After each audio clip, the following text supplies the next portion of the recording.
2025년 30일 KB 모닝 라이브 시작하겠습니다. 첫 번째로 전일 마감 시황과 오늘 모닝 시황 관련해서 임정은 연구원이 발표하겠습니다. 네, 안녕하세요. 시황팀 임정은입니다. 어제 국내 증시는 엔비디아 호실적과 트럼프의 관세 제동의 투자 심리가 개선되면서 상승했습니다. 국내 증시 개장 전 미 국제통상법원은 지난 4월 발효된 트럼프 상호관세가 대통령의 권한을 넘어선 것이라고 판결했습니다. 상호관세 시행에 제동이 걸리면서 미국 지수 선물은 1% 넘게 상승했습니다. 이에 코스피는 2720선을 돌파하면서 연고점을 재경신했고 코스닥은 나흘 연속 상승세를 이어갔습니다. 대선 사전투표가 시작된 가운데 후보들의 증시 활성화 의지가 재확인된 점도 증시 상승을 뒷받침했습니다. 증시 부양 공약에 대한 기대가 높아지면서 증권 및 금융지주 업종이 일제히 강세를 보였습니다. 또한 반도체와 조선, 방산, 원전 등 최근 주도 업종 전반에 고른 매수세가 유입됐습니다. 해외 증시입니다. 미국 증시는 트럼프 상호관세 정책에 대한 연방국제통상법원의 무효화 판결에도 불확실성이 증폭되면서 상승폭을 축소해 마감했습니다. 연방항소법원은 트럼프의 항소 제기에 관세 무효화 판결에 대한 효력을 일시 중지한다고 결정했습니다. 이에 따라 항소심 판결까지는 관세 효력이 유지될 것으로 보입니다. 엔비디아 호실적의 정규장에서 3%대 강세를 보이면서 투자 심리 개선에 기여했으나 주요 기술주의 등락은 엇갈리면서 관세 불안을 반영했습니다.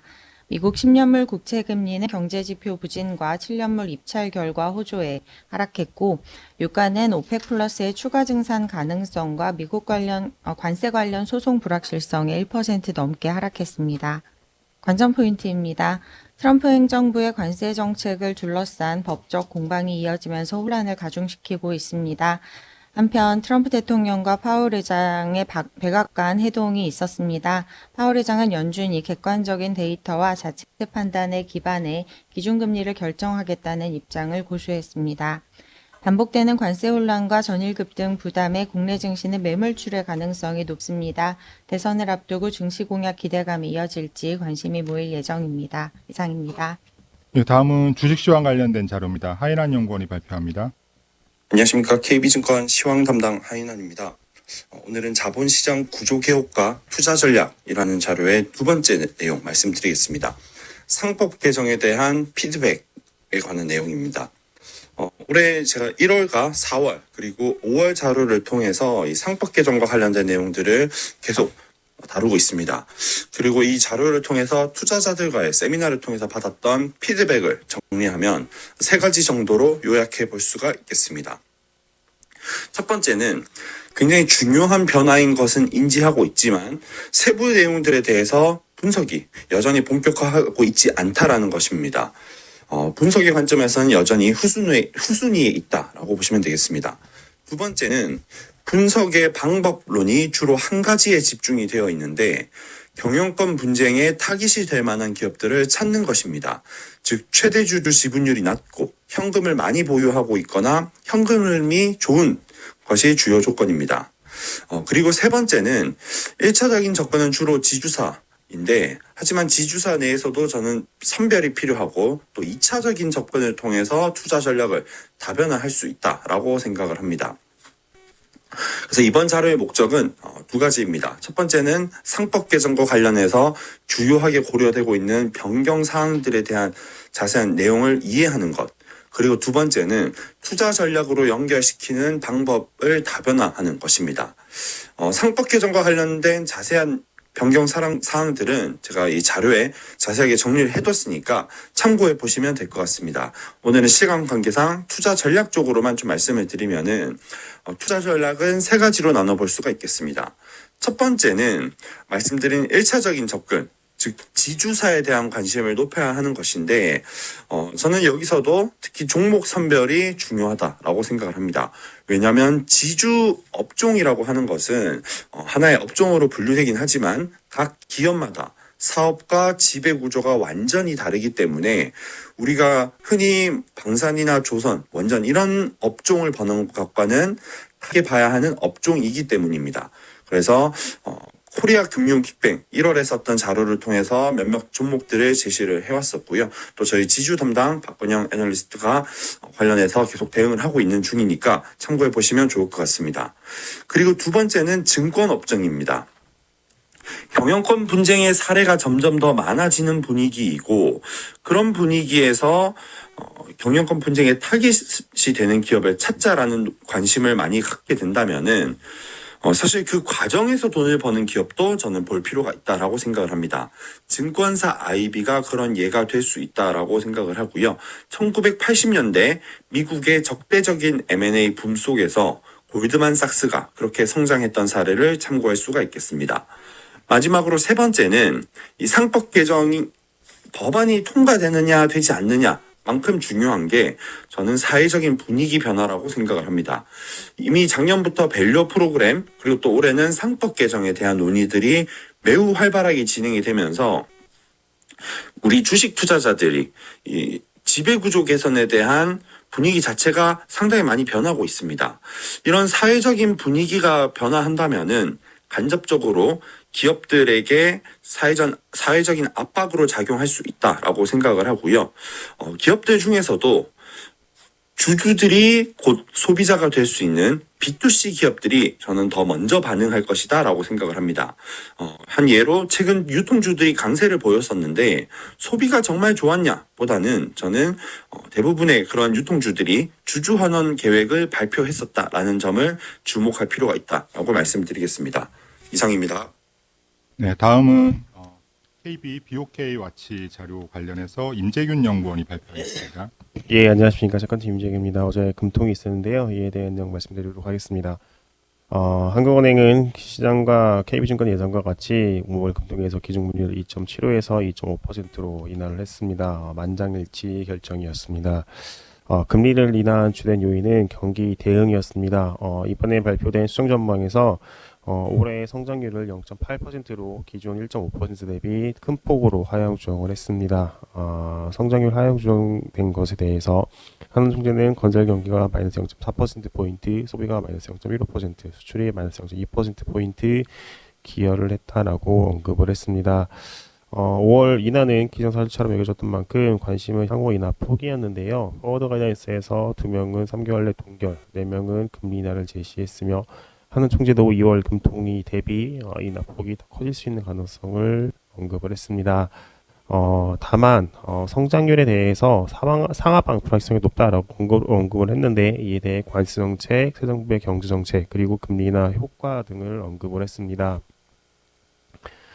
KB증권은 하는 총재가 성장의 불확실성을 강조할 경우에 포워드 가이던스의 신뢰도 낮춰야 한다라고 언급을 했는데 성장의 불확실성을 강조하면서 하방보다는 상방 요인을 언급한 점을 고려를 하면은 하는은 3분기 동결을 결정할 것으로 예상을 하고 있습니다.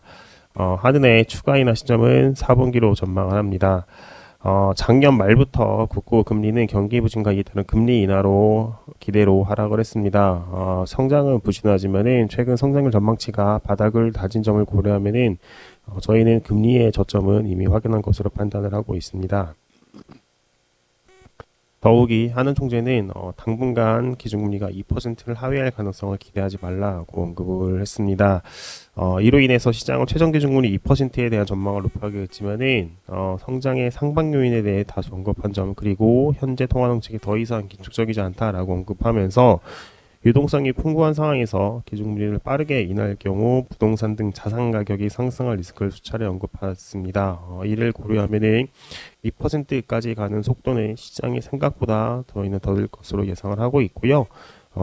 채권 시장은 금리 인하 기대감보다는 오히려 대선 이후에 2차 추경 등을 반영을 할 것으로 저희는 예상을 하고 있습니다.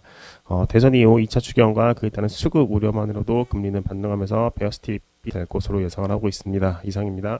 예, 다음은 글로벌 주식 포트폴리오 관련해서 김세환 연구원이 발표해 주시겠습니다. 네, 글로벌 주식 담당 김세환입니다. 미국 주식 포트폴리오 전략 자료가 나왔고요. 일단 1개월 수익률은 시장을 지금 0.64%포인트 상회를 했고, 지난 2023년 이후 현재 누적 수익률은 92.92%로 시장 수익률을 22.5%포인트 상회를 하고 있습니다. 저는 이제 컨센서스 기반의 향후 3에서 5년 정도 이익과 매출 성장성을 반영한 밸류에이션 상대 비교로 주가가 저평가된 기업의 비중을 상향하고 빈번한 종목 교체를 지양을 하면서 턴오버 레이셔를 좀 신경을 쓰고 있고요.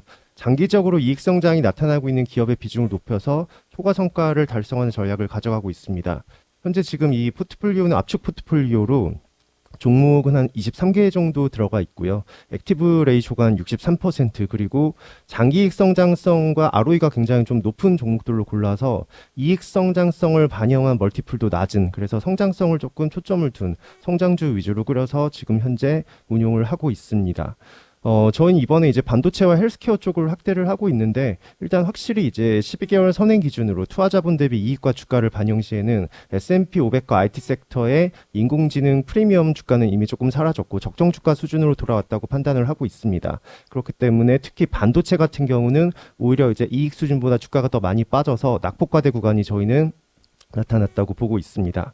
그래서 이번에 운용 비중 확대 종목으로 엔비디아, 마이크론 테크놀로지, 일라일리를 신규 편입을 했고요. 그 다음에 센트러스 에너지를 신규 편입했고, 크레도 테크놀로지를 신규 편입을 했고, 서비스나우를 계속적으로 운용 비중을 상향을 해 나가고 있습니다. 신규 편입하거나 이제 상향을 했던 종목들을 간단히 말씀드리면, 엔비디아 같은 경우는 호실적도 나왔지만 이미 지금 3월 기준으로 메타를 제외하고도 블랙엘 출하량이 지금 360만 개, 작년에 호퍼칩을 130만 개 정도 팔았는데요. 어쨌든 이렇게 이제 고가의 칩을 팔면서 영업이익률이 이미 뭐 62%, ROE가 71% 정도를 기록을 하고 있기 때문에 향후 이익 성장성, 매출 성장성 전부 다 저희는 3년 평균이 한 30% 정도 나올 것을 예상을 하고 있습니다. 그래서 이를 반영한 주가는 여전히 싸다고 보고 있고요. 일라일리 같은 경우는 올해 연말에 이제 이 올포글리프론 그 경구용 치료제 3상에 대한 결과가 나오는데 이미 뭐 즉시 제조할 수 있는 대규모 공급망을 갖춰놓은 상태고, 안정적인 ROE 상승 추세, 그리고 여러 가지 저희가 밸류에이션을 해봐도 저평가되어 있다라고 판단을 합니다. 센트러스 에너지는 SMR의 이제 호재를 조금 받고 있죠. 최근에 주가가 조금 굉장히 많이 올라가고 있긴 한데, 어쨌든 저희는 이런 이제 SMR 관련해서는 성장이 단기적이 아니라 장기적 트렌드라고 보고 있습니다. 마지막으로 크레도 테크놀로지 같은 경우는 엔비디아의 이제 가장 뭐 강력한 밸류 체인 중에 하나죠. 데이터를 전송해 주는 데 있어서 거의 최적화해 주는 기술은 를 잘 가지고 있는 그런 이제 네트워크 쪽 기업이고, 매출이나 이익 성장성을 봤을 때도 저희는 견고하게 성장이 나타나고 있다고 보고 있습니다. 자세한 내용 리포트를 참고해 주시기 바랍니다. 다음은 6월 아시아 주식 투자 전략과 관련해서 박수연 연구원이 발표하겠습니다. 안녕하십니까. 아시아시장팀 박수연입니다. 6월 아시아 주식 월보 말씀드리겠습니다. 6월은 아시아 주식 비중 확대 의견 제시하고 중국을 인도보다 선호합니다. 시장은 무역 법원이 트럼프 대통령의 IEEPA를 근거로 한 관세 정책에 위법 판결을 하면서 미국 무역 정책이 조기에 종료될 가능성을 기대하고 있습니다. 트럼프 대통령이 내년 중간 선거를 앞두고 미국 경제에 부담이 되는 관세 정책을 더 강화할 가능성은 크지 않습니다. 그렇지만 정책의 정당성을 강조하기 위해서 관세 인상에 긍정적인 효과를 부각하면서 동시에 관세를 부과한 국가들을 상대로 압박 범위를 확대할 가능성이 있습니다. 미국의 대중 규제는 초당적인 공감대를 형성하고 있기 때문에 중국을 상대로 한 규제 방안은 지속될 것으로 보입니다. 이를 대응하기 위해서 중국은 중장기 로드맵에 따라 위안화 국제화, 첨단 기술 투자, 내수 부양 기조를 강화할 것으로 보입니다. 인도는 적극적으로 미국과의 무역 협상에 나서고 있지만 뚜렷한 성과를 보이고 있지는 못합니다. 재정정책 강화에 힘입어서 소비 경기가 점차 회복세로 전환될 가능성이 있기 때문에 하반기 금융주, 산업재, 소비주로 매수세가 강화될 것으로 예상합니다. 중국 말씀드리겠습니다. 90일간 미중 고유류 관세 부과 유예로 무역 갈등의 단기 소강 상태에 진입했습니다. 트럼프 2기 미국의 대외 전선이 확대되고 있는 가운데 중국은 보다 더 정교하게 미중 갈등 대응 전략을 마련하고 있습니다. 앞서 말씀드린 것처럼 중국은 세 가지 방향성을 가지고 미국에 대응하기 위한 전략들을 강화하고 있는데요. 이와 연결된 투자 아이디어를 살펴보고자 합니다. 중국은 미국의 동맹국들과 협력을 강화할 수 있는 방안을 마련해 미중 갈등 대응 전략으로 활용하고자 하는데요. 이러한 전략이 중국의 유연화 국제화 가속화, 내수 부양 의지 강화로 연결되고 있습니다. 중국은 과거 트럼프 1기 방어 태세를 강화했던 것과 다르게 보다 더 공격적으로 첨단 기술 투자 확대를 미국의 기술 제재에 대응 방안으로 마련하고 있습니다. 미국 관세 유예 기간 동안 중국 정부의 재정 정책 약화 우려를 상쇄하기 위한 AI 밸류체인, 신소비, 고배당 세 가지로 구성한 포트폴리오 구축이 필요합니다. 업사이드 리스크는 AI 인프라로, 다운사이드 리스크는 고배당으로 방어를 하고 동시에 알파 아이디어로 신소비 종목군을 함께 담는 포트폴리오는 벤치마크 대비해서 양호한 수익률을 나타낼 것으로 예상합니다. 이어서 인도 말씀드리겠습니다. 이어서 인도 증시 설명드리도록 하겠습니다.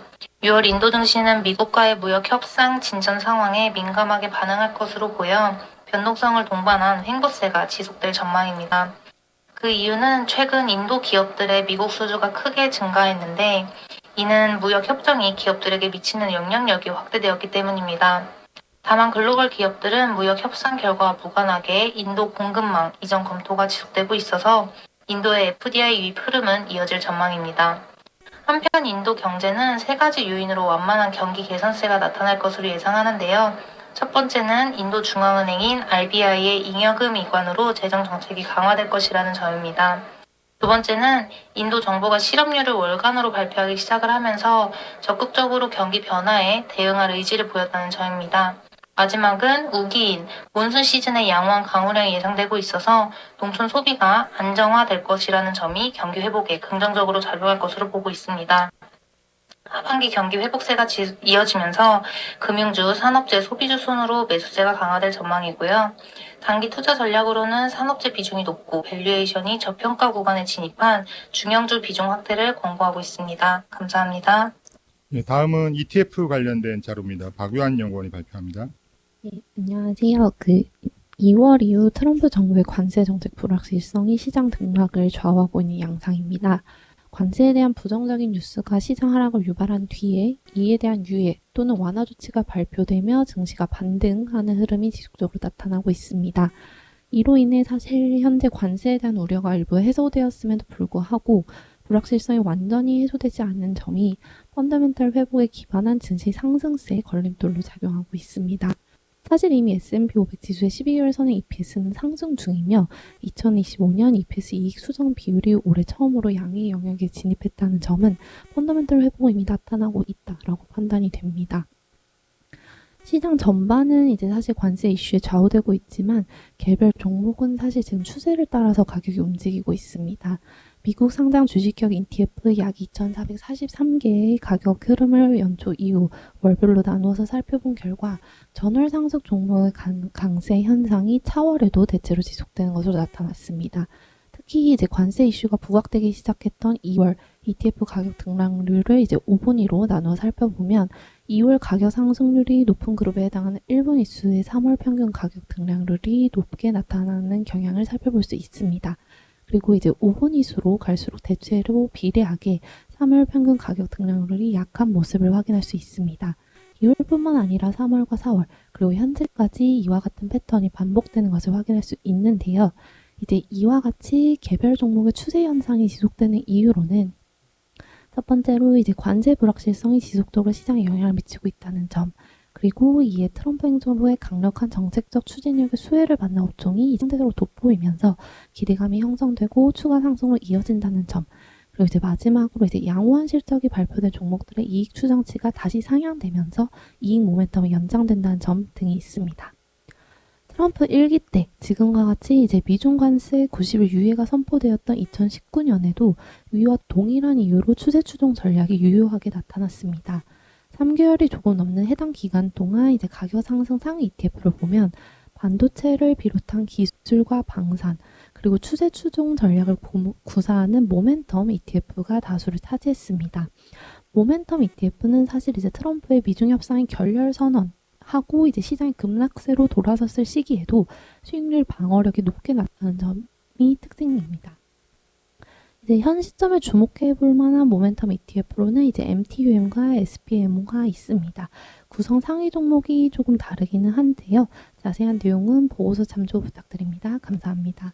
예, 다음은 산업물 기업 분석 자료 관련해서 발표드리겠습니다. 최근에 지주사들의 주가 움직임이 굉장히 좋았는데요. 관련해서 LS의 목표 주가를 상향 조정하는 보고서가 나왔습니다. 박건영 연구원입니다. 네, 안녕하세요. 박건영입니다. LS 목표 주가를 21만 원으로 기존 대비 31% 상향합니다. LS 목표 주가 상향 이유는 향후 3년 평균 예상 ROE를 상향했기 때문입니다. 그래서 ROE가 개선되는 이유는 주요 자회사들이 실적 개선이 예상이 되고, 그 자회사들이라고 하면 전력 인프라 관련해서 사업을 영위하는 자회사들입니다. 그래서 LS 일렉트릭이랑 LS 전선을 좀 주목할 필요가 있는데요.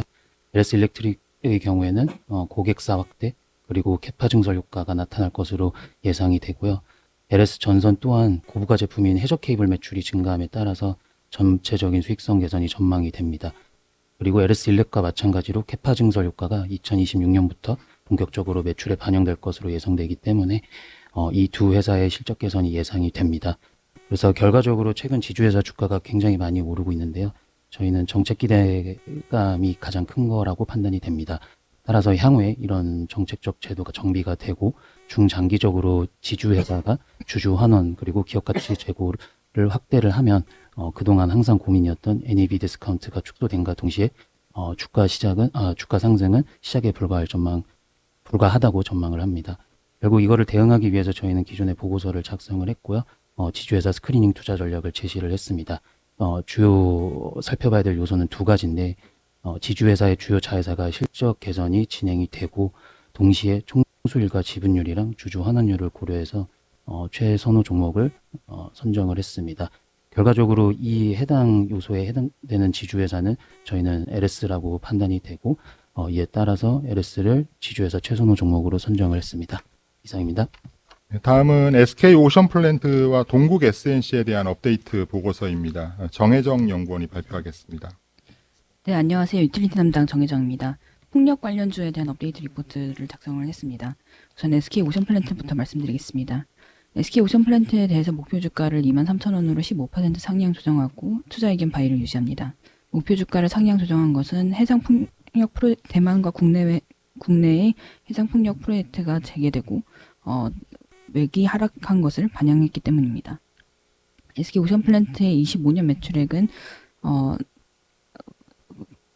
1조 원, 영업이익은 566억 원을 기록하면서 전년 대비 개선될 것으로 보고 있는데요. 다만 매형 성장은 지속되겠지만 수익성은 전년 대비 소폭 하락할 것으로 보고 있는데, 이는 상대적으로 마진이 낮은 특수선 매출 비중이 지난해 50%에서 올해 75% 수준으로 좀 높아질 것으로 전망하고 있기 때문입니다.